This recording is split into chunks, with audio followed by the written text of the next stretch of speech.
राजधानी की वारदात अंजाम देने वाले एक सारिक को मेहदीपट्टनम पुलिस ने गिरफ्तार किया है।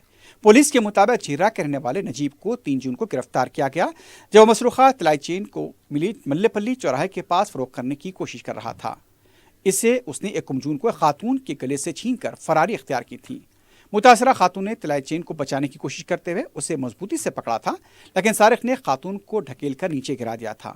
इसी की वजह से चेन का कुछ हिस्सा मुतासरा खातून के हाथ में रह गया था, जबकि मवाक़ी चेन मोटरसाइकिल सवार सारिक लेकर फरार हुआ था।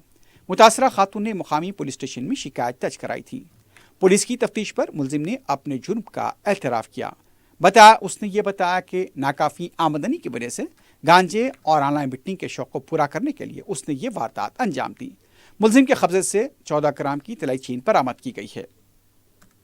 सुबह 7:20 AM को चंद्रकला विक्टिम मिल्क पैकेट लेके आने के लिए बाहर आती है।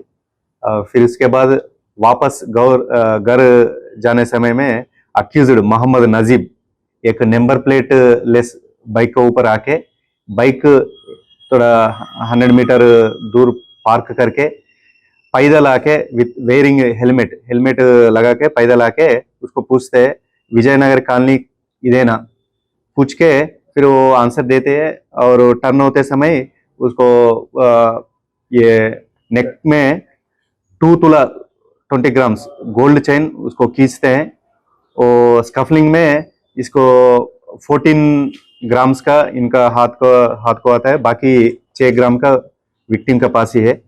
ये 14 ग्राम लेके जाके उसका घर में रखते हैं अक्यूज्ड।